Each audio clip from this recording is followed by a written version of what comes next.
Hoje eu quero falar sobre um texto que talvez você nunca esperaria ouvir num culto de Páscoa, um culto de ressurreição.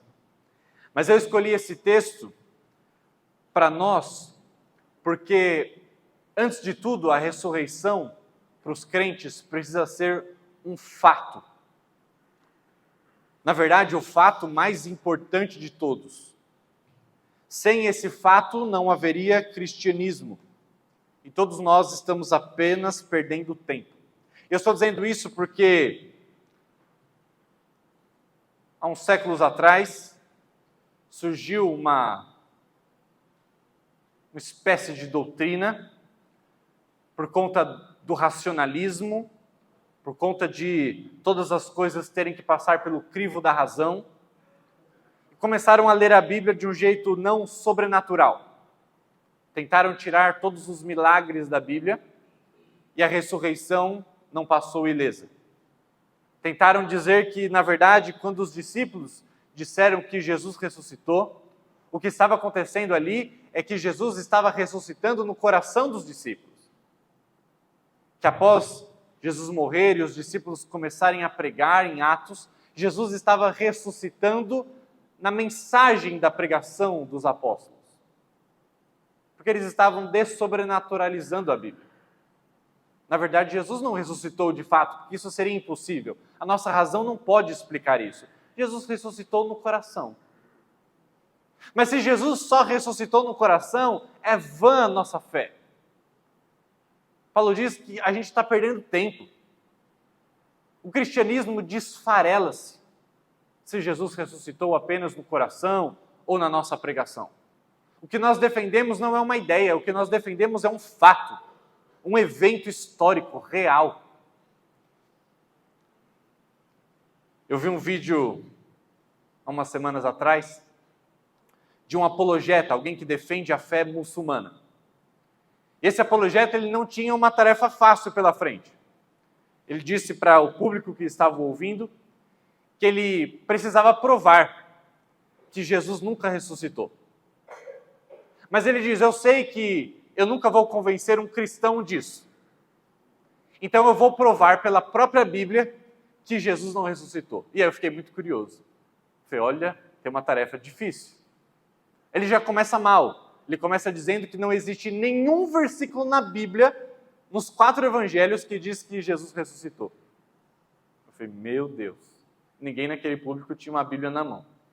A gente leu um capítulo e um pouquinho do outro em João, e quantas vezes aparece que Jesus ressuscitou. Mas as coisas vão piorando, e alguns momentos eu ficava meio com raiva das mentiras que eram colocadas para um público que talvez não tivesse a Bíblia na mão, mas outras vezes eu não conseguia deixar de rir. Numa dessas vezes ele diz que nesse texto que nós lemos de João, quando Maria chega e ela vê os anjos e ela não vê a Jesus, e aí os anjos perguntam, por que você está chorando? E então de repente aparece Jesus atrás dela e diz, Maria. E ela não reconhece Jesus de primeira. E o que o texto diz? Que ela acha que era o jardineiro. E aí aquele apologeta, aquele defensor da fé islâmica disse que, na verdade, Jesus nunca morreu. E que aquele texto provava isso. Porque Jesus, ele sofre naquela cruz, mas tiram ele, achavam que ele tinha morrido, mas ele não morreu. Ele estava apenas muito ferido. Aí ele se restabelece, que é necessário um milagre maior do que a ressurreição para acreditar nisso. Jesus então se restabelece, e aí porque ele estava muito ferido e com muito medo de os romanos voltarem ele para a cruz, então ele se veste, se fantasia de jardineiro. E é por isso que Maria não enxergou Jesus. Agora tem muitos problemas nessa história, né? Jesus nunca teve medo da cruz, não existia uma roupa certa de jardineiro, né? Igual a gente tem hoje. Jardineiro não tinha uniforme, tá? Então Jesus não teve que se disfarçar. Ela achou que era um jardineiro porque era o lugar onde o jardineiro trabalhava. Ela não esperava que Jesus estivesse ali, ressurreto. Mas Jesus aparece. Mas o ponto é que, o engraçado é que eu sempre achei que houvesse duas opções. Ou Jesus ressuscitou, ou ele continuou morto. Mas então tem essa opção terceira. Na verdade, Jesus não ressuscitou porque ele nem morreu. O que seria necessário um milagre ainda maior, depois de tudo que ele sofreu naquela cruz. Mas a única coisa que aquele apologeta muçulmano acertou naquele vídeo é a seguinte frase: sem ressurreição não há cristianismo. E é por isso que ele estava ferindo o nosso ponto central. Sem ressurreição, o cristianismo se desmorona. Porque ela precisa ser um fato. E como um fato, ela precisa ser defendida por nós. E com o mesmo entusiasmo que aquele homem tinha para defender que a ressurreição nunca aconteceu, e que é uma grande audácia e coragem para defender uma mentira, nós deveríamos ter a mesma audácia e coragem a defender uma verdade, a defender o fato que a ressurreição de fato aconteceu. E é por isso que eu queria ler com você o texto bíblico de 1 Pedro, capítulo 3, versículo 15, um texto muito conhecido, mas nunca ouvi citado num dia como esse, em que celebramos a ressurreição. 1 Pedro, capítulo 3, versículo 15, lembra que quem escreveu este texto foi aquele mesmo que negou Jesus, aquele mesmo que se afastou de Jesus no momento da sua crucificação por medo. 1 Pedro 3,15 diz: em vez disso, consagrem a Cristo como o Senhor de sua vida. E se alguém lhes perguntar a respeito de sua esperança, estejam sempre preparados para explicá-la. Pedro, aquele covarde que negou a Jesus, e eu não digo covarde aqui como se nós não fizéssemos a mesma coisa. Várias oportunidades que temos durante o dia de testemunhar do Evangelho, nós somos covardes. Nós o negamos com o nosso silêncio, quando não com as nossas palavras. Mas houve algo na vida daquele homem que o transformou profundamente. Alguma coisa que aconteceu entre aquele momento em que Jesus foi preso e que ele o negou, até o começo do livro de Atos, que Pedro aparece pregando para uma multidão de pessoas que se convertiam. E quando Pedro era preso, ameaçado, Pedro dizia: antes importa ouvir a Deus do que aos homens. E eu vou continuar pregando sobre esse Jesus. E se necessário eu vou morrer. E mais para frente morreu. Alguns dizem que crucificado de ponta cabeça. O que aconteceu na vida desse homem para uma mudança tão drástica dessa acontecer?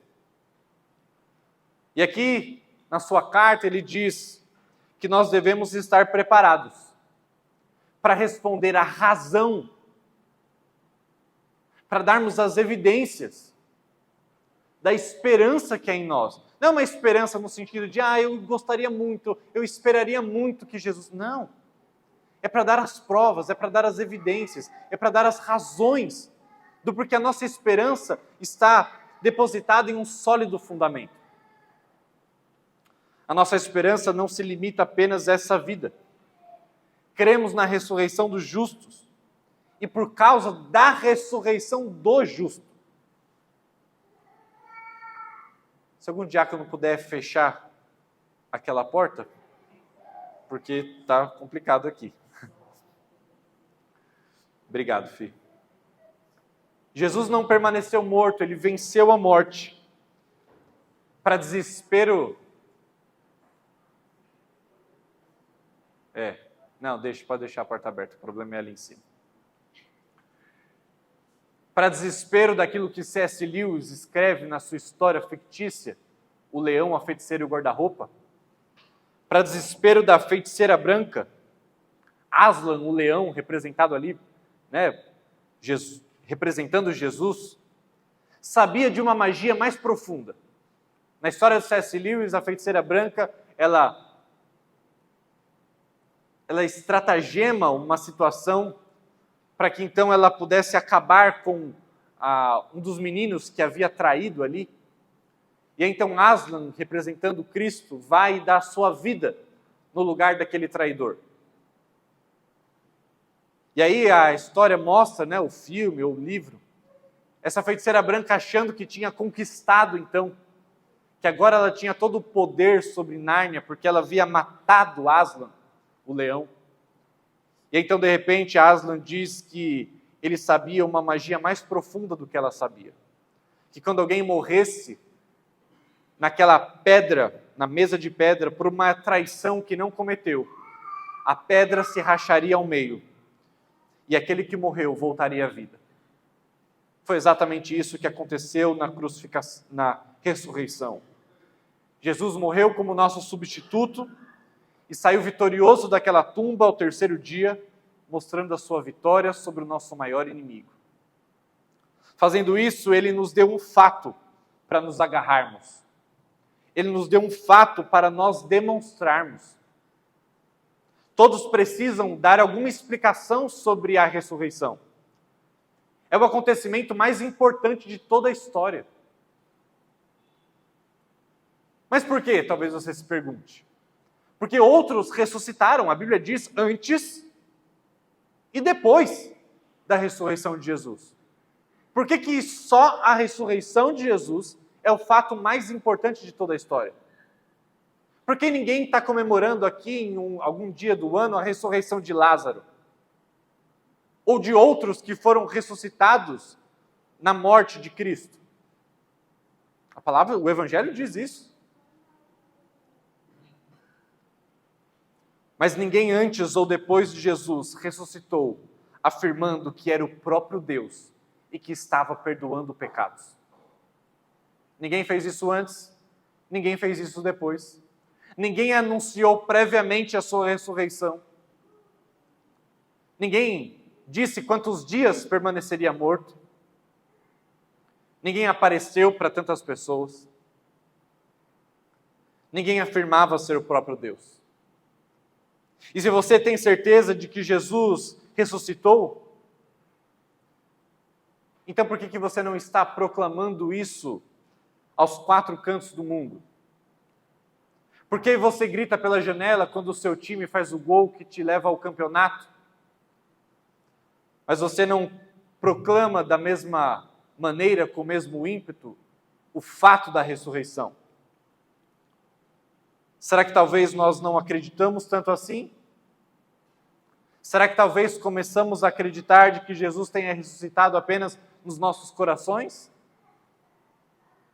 Pedro está dizendo que devemos estar sempre preparados para dar a razão da nossa esperança, para explicar que a nossa fé não está depositada em um salto meramente, que a nossa fé não é mantida no escuro, não é um chute. Pedro viu os fatos da ressurreição. Aquele mesmo homem que negou a Jesus estava proclamando corajosamente o fato de que ele havia ressuscitado. A ressurreição mudou Pedro. O fato da ressurreição muda tudo. Muda vidas, muda a história e muda toda a história. A ressurreição mudou toda a história. Não havia nenhuma chance de o cristianismo crescer tanto quanto ele cresceu com a morte do seu líder. Gamaliel, um dos grandes professores ali da época de teologia, disse isso certa vez. Olha, muitos outros se levantaram antes de Jesus. Mas quando morreram, seu movimento acabou. Acabou. Então, por favor, não nos peguemos lutando contra Deus, porque se não é verdadeiro isso vai acabar. Nós já estamos no século 21 e o movimento cristão continua se expandindo e continua crescendo. Portanto, meu objetivo nessa manhã é fornecer a vocês razões da esperança que temos que a ressurreição é um fato, que Jesus de fato ressuscitou. E se ele ressuscitou, então isso prova que ele era quem ele dizia ser. Eu estou falando isso, meus irmãos, porque é muito importante que nós saibamos justificar para os outros e para nós mesmos o fato da ressurreição. Como eu já disse, sem ele não há cristianismo. Mas com o fato da ressurreição, eu consigo explicar todo o resto. A única coisa, eu agora vou ser bem apologético aqui. A única coisa que a gente precisa, ou a ordem das coisas que a gente precisa demonstrar para alguém que não é cristão, é o seguinte. Primeiro, é necessário que eu defenda que os 4 evangelhos são uma narrativa historicamente confiável. Dá para fazer isso de muitas formas, principalmente ali pela ciência da manuscritologia ou da crítica textual, em que compara textos e várias cópias espalhadas pelo planeta inteiro, de diferentes datas, e mostra que os textos são muito abundantes, é o texto com mais cópias de manuscritos e mais antigos que existe. E quando comparados, 95% bate. Aí você fala, mas e os outros 5%? É um acento, é uma palavra que alguém omitiu sem querer, é uma palavra que foi escrita com uma letra a mais. Essas são as diferenças que existem. Ou seja, é uma narrativa que de fato corresponde àquilo que os evangelistas escreveram. Um relato que nós devemos, pelo menos, acreditar que eram pessoas que escreveram aquilo. Depois disso, precisamos entender a crucificação. Imediatamente após isso. Porque não há como acreditar no relato da crucificação se você não acredita nem no relato dos evangelistas. Então, começa por aí. Mas depois disso, é necessário que, mesmo que você não acredite que o que eles escreveram era verdade, mas apenas acredite que eles escreveram o que escreveram, tá? Esse é o primeiro ponto. Mas depois que você acredita que eles escreveram o que escreveram, pela quantidade de cópias que houve desses textos, e como eles são fiéis e mantidos fiéis até hoje, a gente precisa dar uma explicação para aquilo que eles acreditaram, que Jesus ressuscitou. E aí esse é o nosso ponto de vantagem, porque não há nenhuma explicação melhor para os eventos que aconteceram ali naquela época do que se de fato Jesus não tivesse ressuscitado. E uma vez que nós nos pegamos neste ponto, que é justamente a minha ideia hoje, nós podemos justificar todo o resto. Porque se Jesus ressuscitou, ele disse que morreria e ressuscitaria. E que ele era o próprio Deus, e que ele daria a sua vida e ele mesmo a restituiria. E se Jesus ressuscitou, então quer dizer que aquilo que ele dizia que ele era, de fato era. Ele era o próprio Deus. E se Jesus acreditava em toda a Escritura do Antigo Testamento, então podemos acreditar não só nos Evangelhos, mas toda a Escritura. Ou seja, a ressurreição é a base de tudo. É a base para a nossa apologética, é a base para a nossa fé. Quando nós começamos a duvidar sobre alguns aspectos do cristianismo, quando começamos a perceber algumas coisas na Bíblia que talvez nos gere algum desconforto, nós precisamos lembrar do fato da ressurreição. Eu estou dizendo isso porque a gente é muito subjetivista.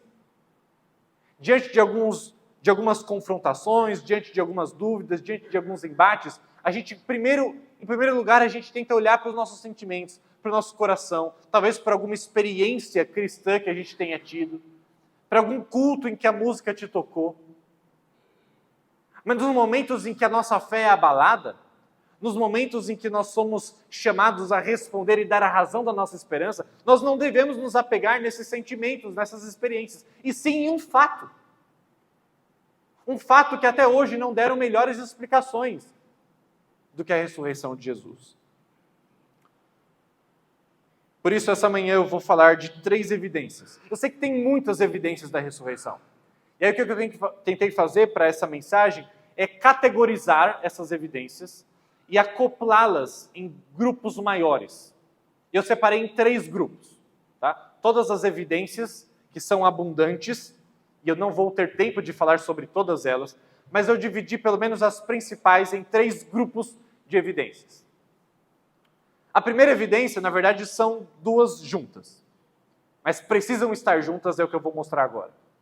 A primeira evidência de que a ressurreição é um fato, e eu estou mostrando isso porque Pedro disse que a gente precisa saber dar a razão da esperança que é em nós. A primeira evidência é o túmulo vazio, junto com as testemunhas. São dois fatos difíceis de refutar. O túmulo estava vazio. Isso era claramente comprovável. O corpo de Jesus nunca mais foi encontrado. Caso contrário, se o corpo de Jesus tivesse sido encontrado, seria facilmente apresentado pelas autoridades romanas ou pelos líderes religiosos judeus, que tinham muito interesse em aparecer com o corpo de Jesus, para contestar o anúncio da ressurreição, que estava causando um grande problema na paz do Império Romano, ou um grande problema para os escribas, para os fariseus, para aqueles que duvidavam da ressurreição de Jesus. Se tivesse um corpo, era só ter mostrado.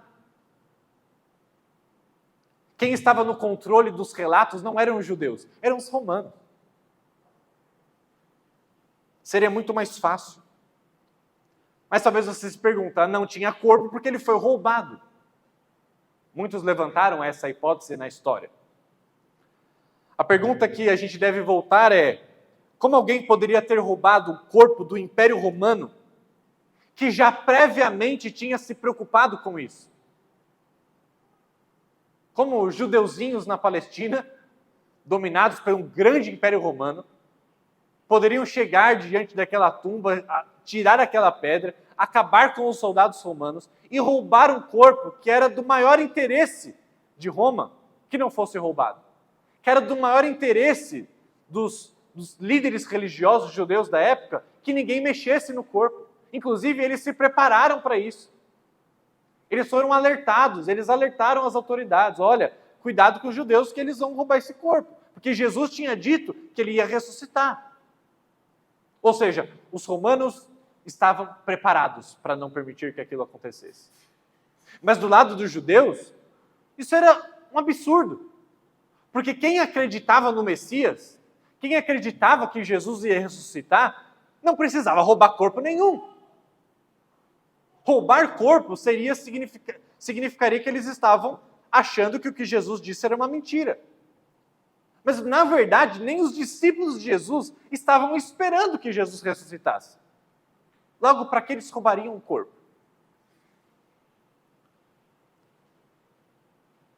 Quem lembrava que Jesus disse que ressuscitaria não iria precisar e nem querer roubar nada. Estariam decepcionados o suficiente e não morreriam por uma mentira.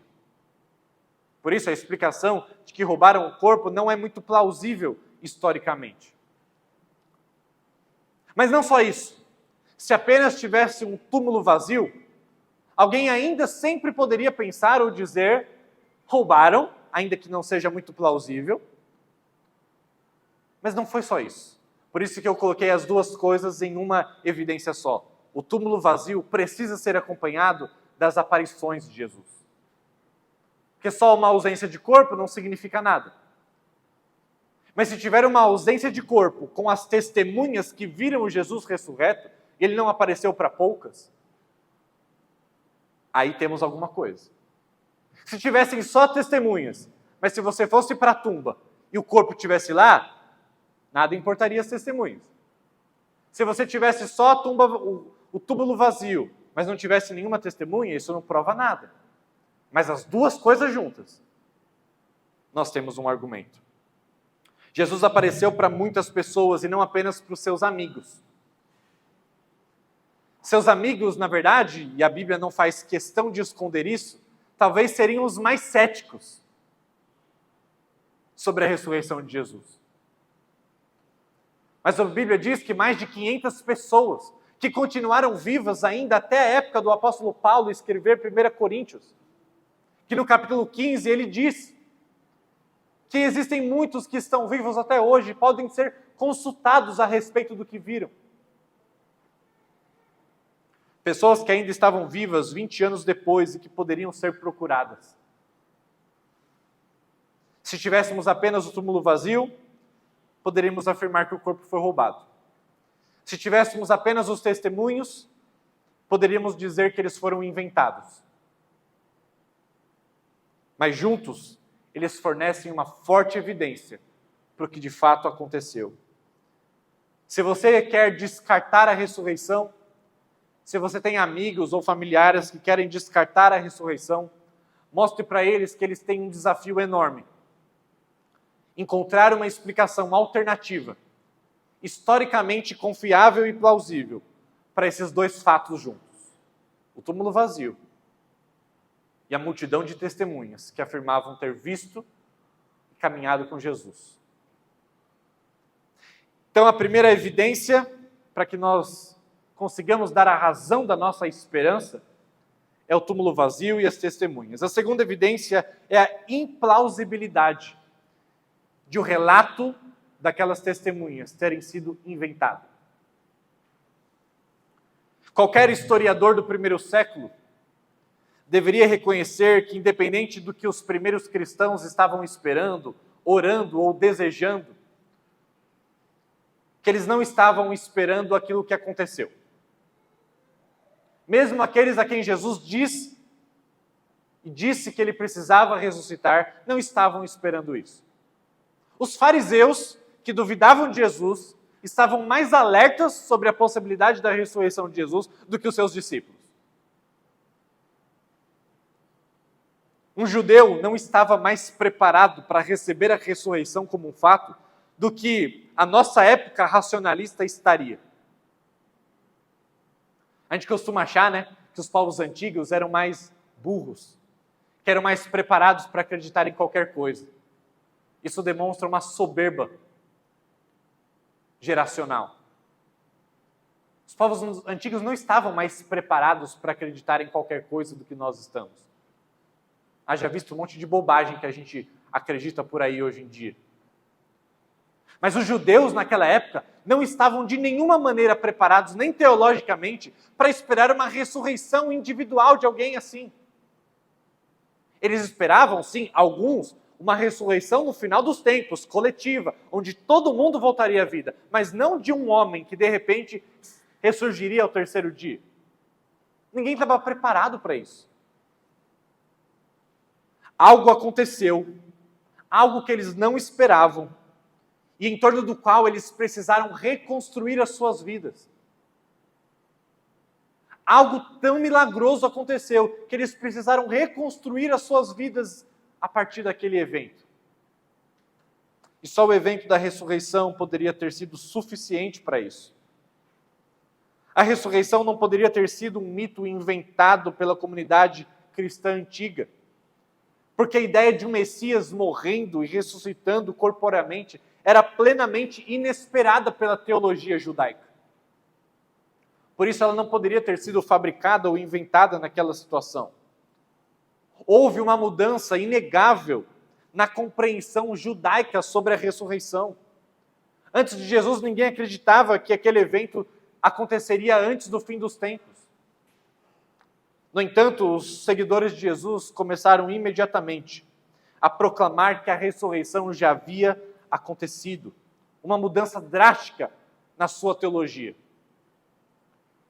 Houve também uma mudança na adoração de Jesus como Deus.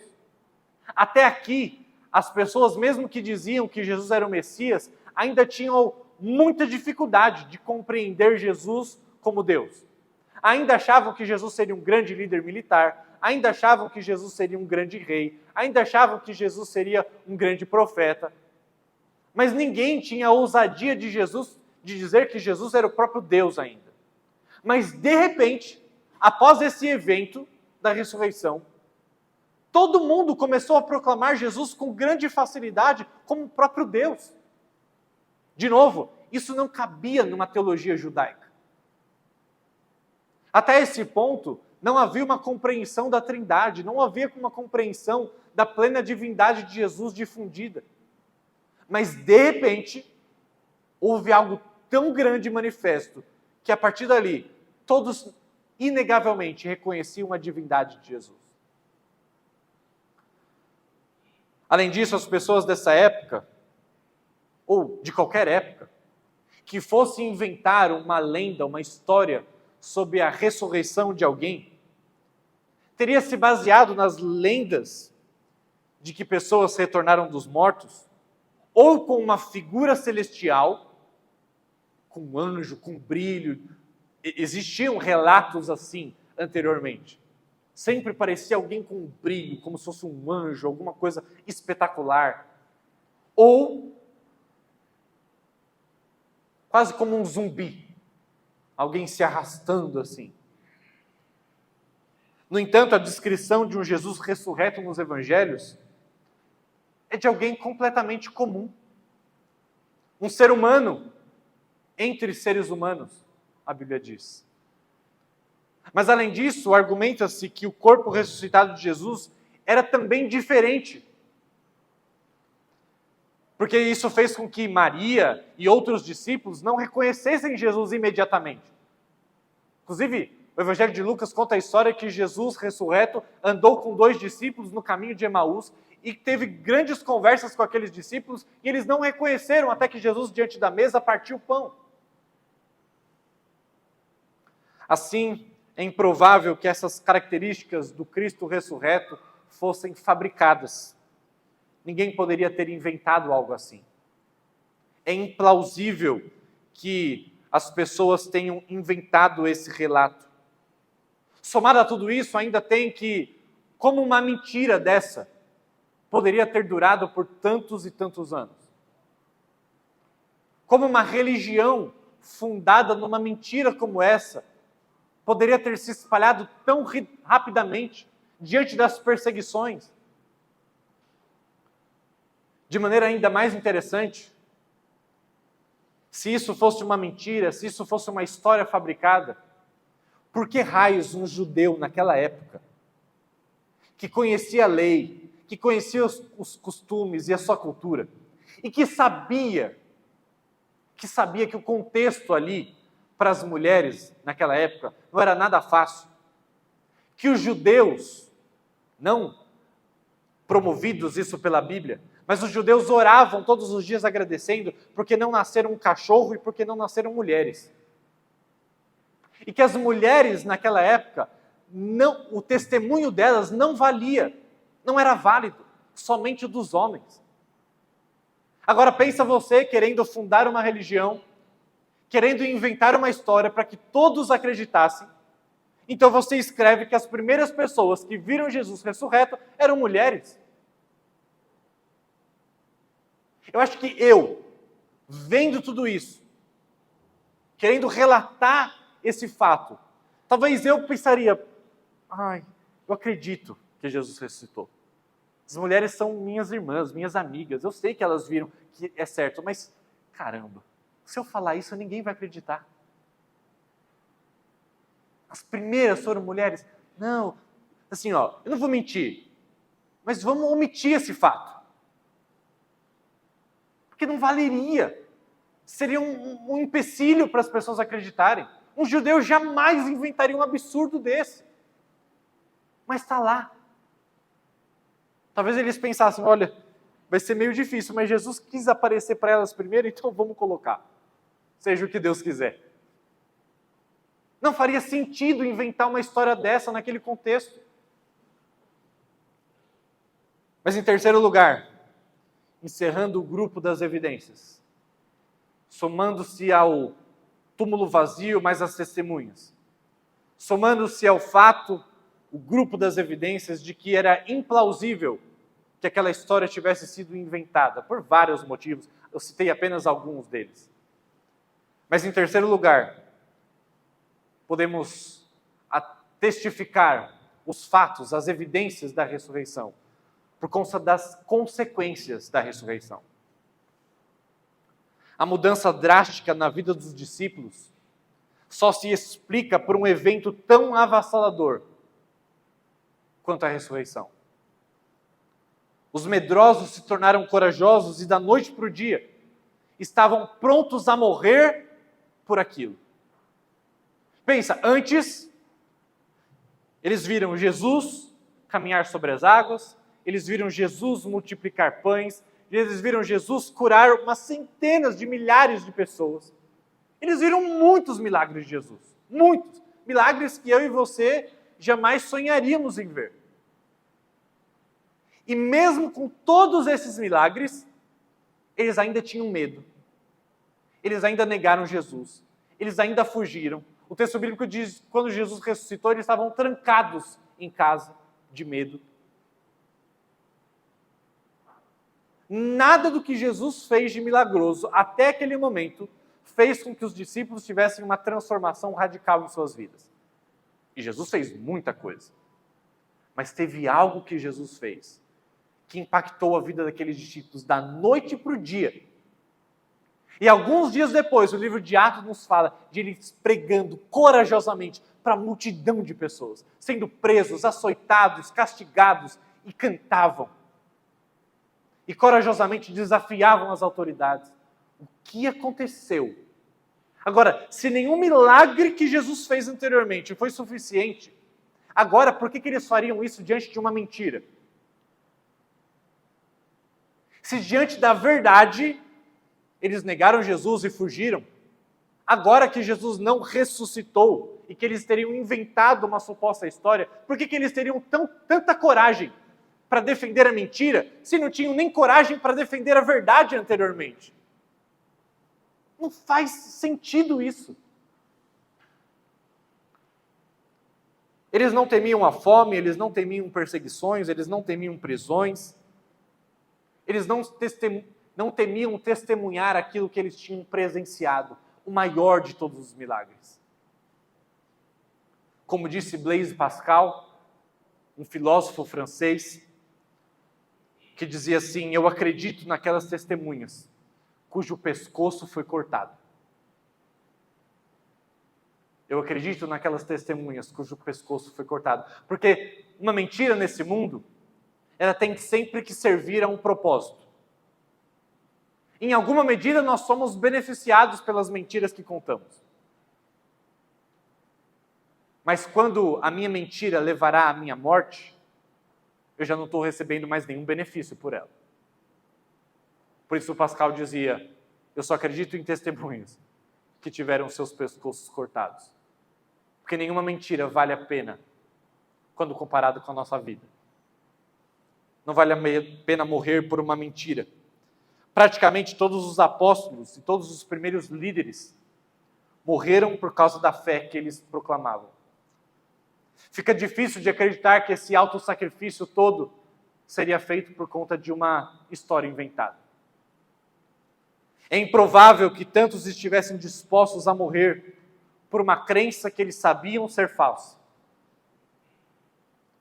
A melhor explicação, então, para o surgimento e para a expansão tão rápida do cristianismo, numa época em que o cristianismo não tinha as mesmas vantagens do judaísmo.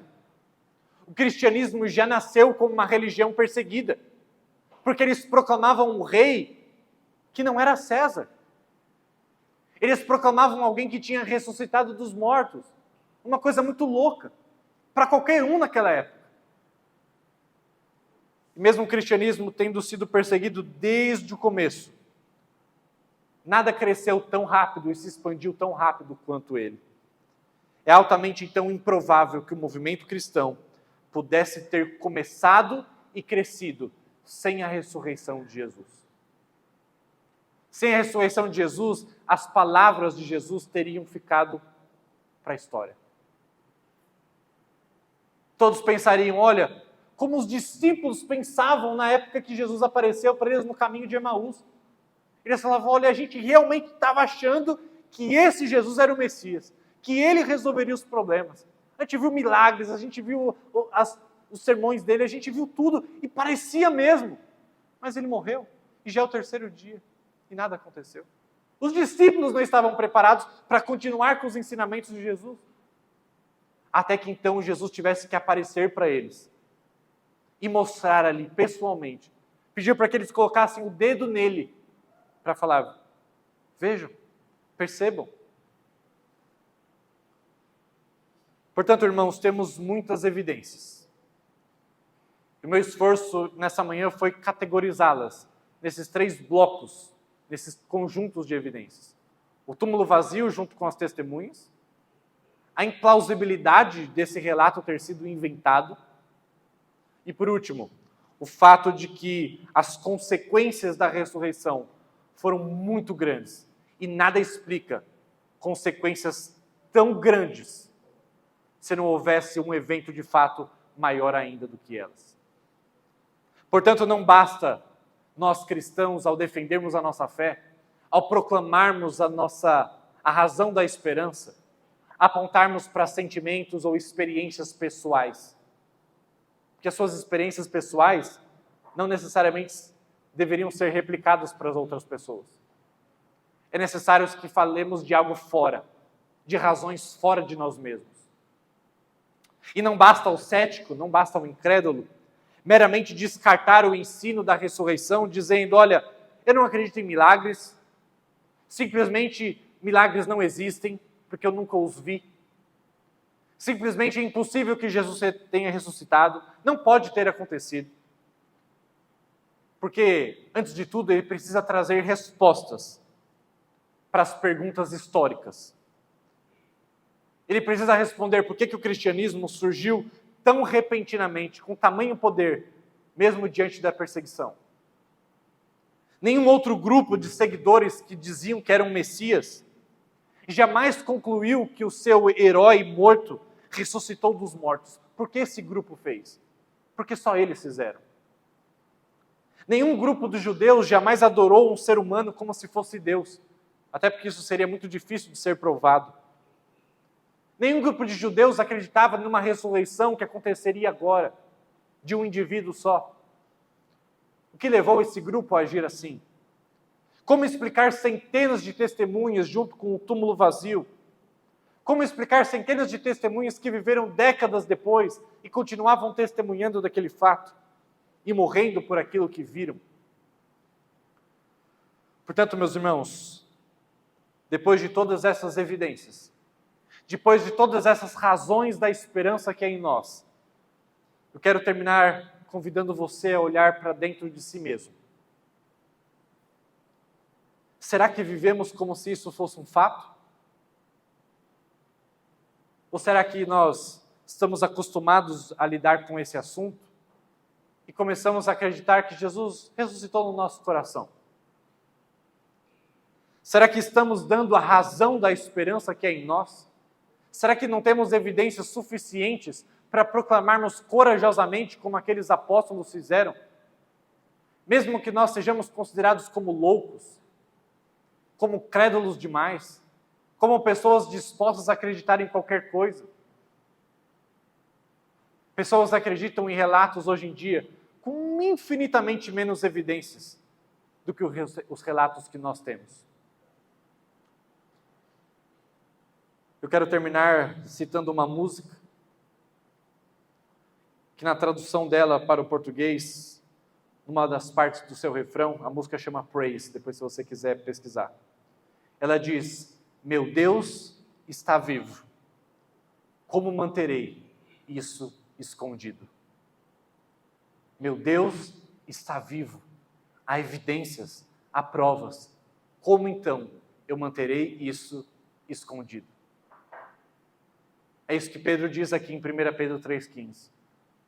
Temos que estar preparados, dispostos, prontos para dar as razões da esperança que há em nós.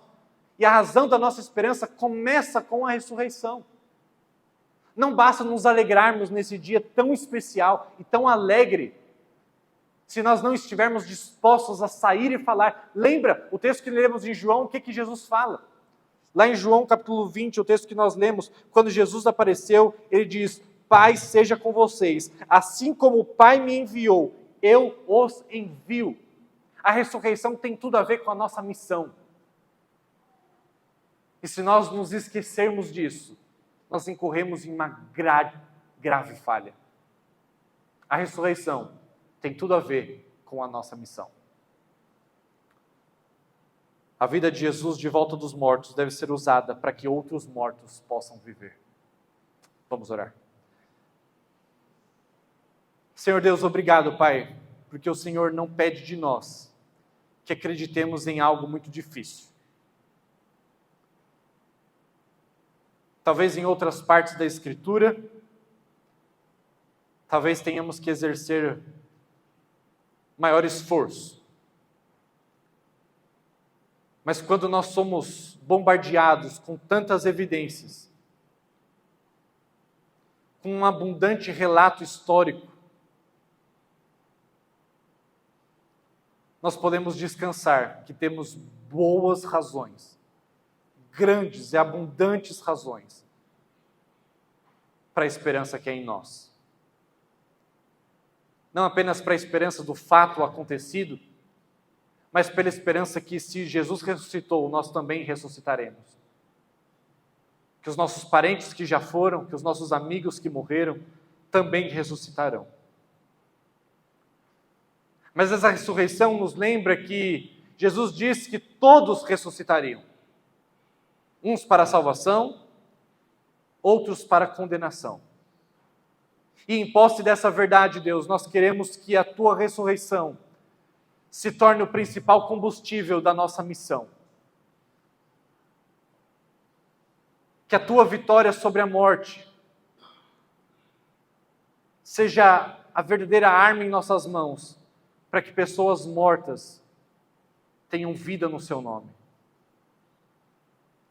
Que não apenas celebremos esse dia, confinados dentro dessa igreja, celebrando a Tua vida, mas que proclamemos a plenos pulmões aquilo que os apóstolos fizeram, e estavam dispostos e morreram por essa verdade. Deus, dá-nos coragem, dá-nos intrepidez, para que aonde o Senhor tem nos colocado, na escola, no trabalho, na faculdade, em casa, no parque, no lazer, nas férias, em qualquer momento, proclamemos a razão da nossa esperança. Que sejamos preparados a dar as evidências e pedir para que as pessoas respondam alternativas ao fato da ressurreição. Dá-nos coragem, Deus, para que o Teu nome seja glorificado em nosso meio. Assim oramos em nome de Jesus. Amém.